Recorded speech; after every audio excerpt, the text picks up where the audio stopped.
Welcome to today's Explainer. We are diving into a wild contradiction today.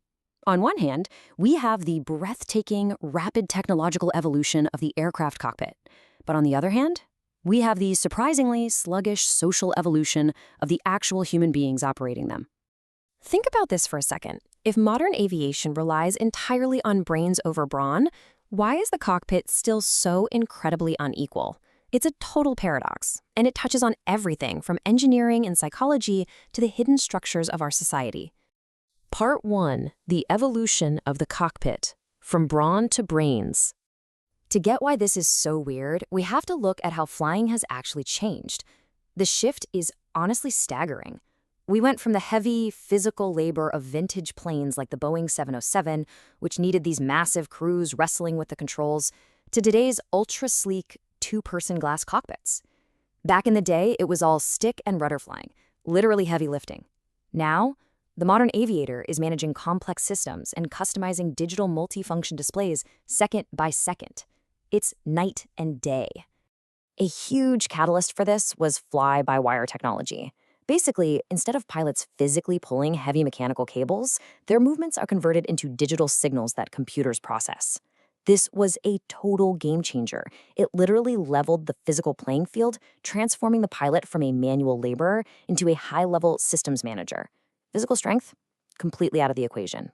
Which brings us to part 2, the human factor, specifically the cognitive load. Now, this new tech didn't just make things easier, it introduced a whole new beast. When humans and complex computers mix at 30,000 feet, misunderstandings can be disastrous. We've seen this in heartbreaking ways, from the 1988 Hapsheim crash in the early days of fly-by-wire, right up to the tragic Boeing 737 MAX crashes. The hard lesson here? When pilots lack a deep, cognitive understanding of automated systems, like the MCAS, human beings just fail to safely manage the machine. The computers might do the math, but humans have to interpret the chaos. Because of this, the aviation industry had to totally overhaul its training. They shifted hard toward non-technical skills, psychology, and cognitive processing. Today's pilots need hyper-awareness. They need to fluently read digital systems and make life-or-death decisions under immense pressure. It is, without a doubt, a 100% cognitive profession now.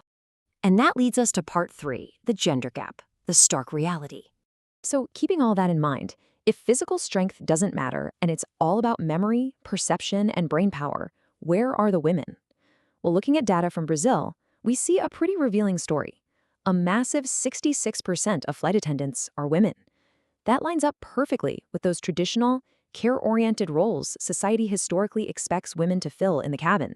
But wait, looking past that cabin door and into the hyper-cognitive modern cockpit, women make up only 3% of airline pilots and mechanics.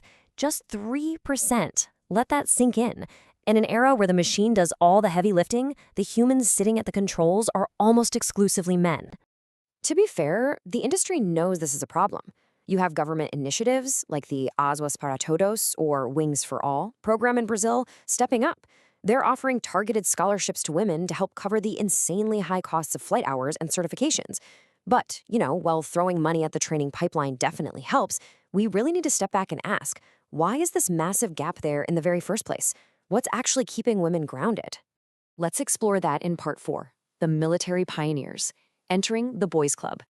To really get it, researchers looked at the absolute pioneers, the first 6 female aviators to graduate from the Brazilian Air Force Academy back in 2006. And man, the sociological hurdles they faced were intense. The personal costs were huge. One officer bluntly said, "I think the great solution is to date the military. I think men get scared." And she hit the nail on the head. The constant moves, the crazy schedules, it often wrecked relationships with civilian men. Society's totally fine with a woman following her husband's career, right? But a civilian guy following his wife's military aviation career? That is still a massive cultural roadblock. On top of that, they were living under an absolute microscope. They felt that just by being women, by being a novelty, their instructors and peers scrutinized them way more than the guys. Every tiny mistake was magnified. They felt this crushing pressure to flawlessly, constantly prove they belonged in a space built exclusively by and for men.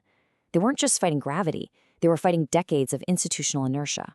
So these pioneers ended up caught in this really tough contradiction, a dual identity. On one hand, they're excelling in this cutting-edge modern profession, but on the other, they're still weighed down by these archaic expectations that they also need to be the primary caregivers at home. They're literally expected to manage a multi-million-dollar jet in the sky and then magically manage the entire household the second they land. Which brings us to part 5, the invisible load, the weight that grounds women. This invisible load is the broader societal issue that really explains that crazy 3% statistic. Just like a pilot has to calculate the exact cargo and fuel weight of a plane before takeoff, women across all professions carry this heavy, unseen cargo of societal expectations. You probably recognize this in your own life. Take the story of Thais, highlighted in a recent financial study. She completely traded her own career ambitions to care for her aging mother, a sick brother, and her young daughter. She became the absolute financial anchor for everyone around her. And she's not alone. A deep dive by Think Olga and Think Eva showed that women's financial planning is routinely hijacked by these invisible duties. Taking care of aging parents? Check. Covering the invisible picks, those unexpected digital transfers for a kid's school project or a relative's sudden medical bill? Check. Their money is essentially pre-stamped for other people's needs. Because of this, they have absolutely zero margin for error to take risks on expensive, demanding career paths like aviation. You can literally see this lack of margin in the data. A whopping 69% of women who do manage to invest are stuck in highly conservative savings accounts. They simply can't afford to lose a dime because too many people rely on them. Meanwhile, guys are socially conditioned from day one to take risks, both financially and professionally. And the harsh reality is, if you can't take a financial risk, you definitely can't drop thousands of dollars on pilot training with absolutely no guarantee of a job at the end. So, part 6, new routes and the future. Where do we go from here? How do we bridge the massive gap between our hypermodern machines and our totally outdated social structures? Look, flight scholarships are a fantastic start, but they aren't the whole fix. To get past that 3%, we have to tackle the root cause. We've got to acknowledge and then dismantle that invisible financial and caregiving baggage that disproportionately keeps women grounded. We need to socially equalize family responsibilities at home and foster genuine financial independence.